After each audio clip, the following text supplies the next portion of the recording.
Crystal structures के previous lectures में हम already simple cubic, body centred cubic और फेस सेंटर्ड क्यूबिक लैटिस के बारे में डिटेल में स्टडी कर चुके हैं।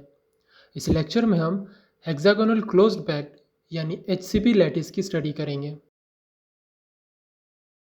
सबसे पहले बात करते हैं हेक्सागोनल क्लोज्ड पैक्ड स्ट्रक्चर की। एक एचसीपी में एक एक एटम इसके दोनों टू डायमेंशनल हेक्सागोनल फेसेस के सभी 6 कॉर्नर्स पर और एक एटम सेंटर पर होता है। इन दोनों फेसेस के बीच में 3 एटम्स एक ट्रायंगुलर शेप में ओरिएंटेड होते हैं।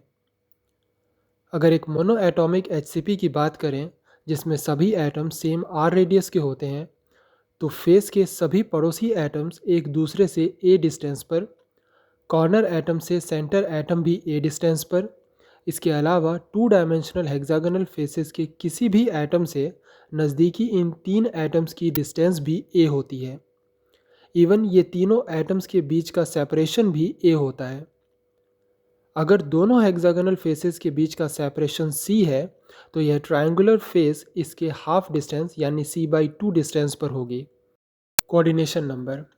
एचसीपी का कोऑर्डिनेशन नंबर कैलकुलेट करने के लिए किसी भी एक हेक्सागोनल फेस के सेंटर एटम को कंसीडर कर लेते हैं। इस सेंटर एटम के चारों ओर 6 एटम्स इस फेस के कॉर्नर्स पर हैं। 3 एटम फेस के नीचे हैं और 3 ही एटम फेस के ऊपर भी होंगे। इस तरह एचसीपी का कोऑर्डिनेशन नंबर 12 होता है। Lattice constant. जैसा कि एचसीपी के स्ट्रक्चर से हमने जाना कि इसके हेक्सागोनल फेस के सभी एटम्स एक दूसरे के कांटेक्ट में रहते हैं। अगर सभी एटम सेम आर रेडियस के हों तो हेक्सागन के साइड की लेंथ 2r के इक्वल होगी। इसके साथ ही दोनों हेक्सागन फेस के बीच की लेंथ c है, तो c और a में पहले रिलेशन फाइंड आउट कर लेते हैं। इसके लिए एक बार फिर से इसके स्ट्रक्चर को समझते हैं। एचसीपी के सेंटर में मौजूद तीनों एटम्स दोनों फेसेस के सेंटर में है, मीन्स c/2 डिस्टेंस पर है। साथ ही इन एटम्स की इनके नीचे मौजूद ट्रायंगल के एटम से डिस्टेंस a होती है। एक और बात कि यह एटम ट्रायंगल के सेंटर मेडियन के ठीक ऊपर होता है। इसे बेटर तरीके से विजुलाइज करने के लिए इस एचसीपी में से एक ट्रायंगल PQR को बाहर निकाल लेते हैं। इसके ऊपर एक एटम S है। यहाँ से आप देख सकते हैं कि यह S एटम अपने नीचे मौजूद ट्रायंगल के ऊपर इसके सेंटर मेडियन पर होता है। मान लेते हैं कि ट्रायंगल PQR के साइड की लेंथ a है। एचसीपी में ये सभी ट्रायंगल 60 डिग्री एंगल के होते हैं। इस ट्रायंगल का मेडियन ड्रॉ करें तो यह RX होगा, जिसके ऊपर यह एटम मौजूद है।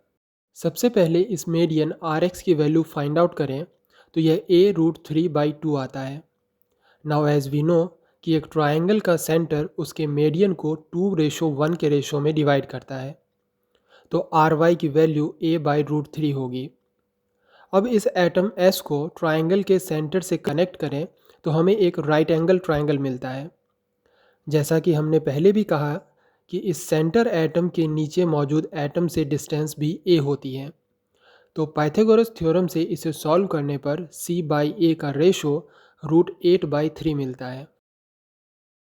Volume of unit cell. एक एचसीपी का वॉल्यूम सिंपली इसके बेस के एरिया को इसके हाइट से मल्टीप्लाई करके कैलकुलेट किया जा सकता है। नाउ चूँकि इसका बेस 6 इक्विलेटरल ट्रायंगल से बना है जिसके साइड की लेंथ a है, तो एक ट्रायंगल का एरिया √3/4a² होगा। इन वैल्यूज़ को इक्वेशन में रखने पर हमें यूनिट सेल का वॉल्यूम 3√2a³ मिलता है। Number of atoms per unit cell. HCP में 3 एटम्स सेल के सेंटर में हैं जिनका पूरा कंट्रीब्यूशन सेल में ही होता है।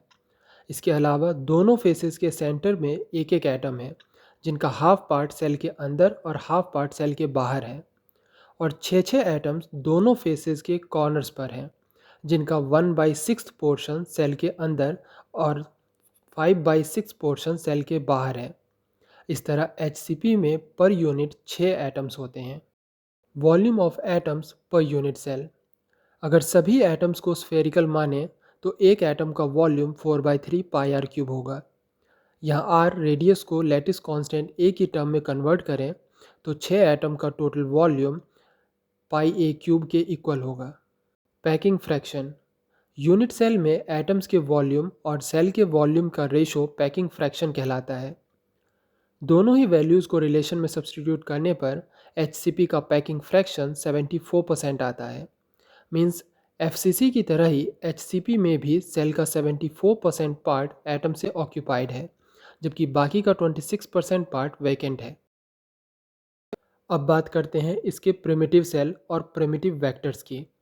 एज यू नो कि प्रिमिटिव सेल और प्रिमिटिव वेक्टर्स हम अपनी चॉइस से ले सकते हैं, बशर्ते वो एक प्रिमिटिव सेल के सभी प्रॉपर्टीज़ को फुलफिल करते हों।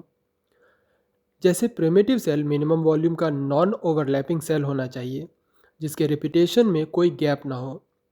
HCP में अगर हम एक प्रिमिटिव सेल ट्रायंगल बेस वाले लें तो भले ही इसका वॉल्यूम सबसे कम होगा, लेकिन प्रॉब्लम इसके रिपीटेशन में आएगी, क्योंकि हम पढ़ चुके हैं कि ट्रायंगुलर सेल को रिपीट करें तो उनके बीच स्पेसिंग रह जाती है, इसलिए इस तरह का सेल प्रिमिटिव नहीं होता। फिर नेक्स्ट सेल कुछ इस तरह के एक पैरेललोपाइड हो सकता है। यह सेल एक प्रिमिटिव सेल की सभी प्रॉपर्टीज़ को फुलफिल करता है। इस प्रिमिटिव सेल के तीनों साइड्स प्रिमिटिव वेक्टर्स को डिफाइन करेंगे। सबसे पहले बात करते हैं A1 वेक्टर की। यह वेक्टर x एक्सिस से 60 डिग्री एंगल पर है। इसे अगर कंपोनेंट्स में ब्रेक करें तो A1 वेक्टर इक्वल होगा a cos 60 i cap plus a cos 60 j cap के। Means A1 primitive vector a/2 i cap plus √3/2 j cap होगा। A2 वेक्टर x एक्सिस के जस्ट ऑपोजिट डायरेक्शन में है, तो यह इक्वल होगा -a i कैप के, जबकि A3 वेक्टर g एक्सिस की डायरेक्शन में है और यह एक्सिस c लेंथ का है, तो यह इक्वल होगा c k कैप के।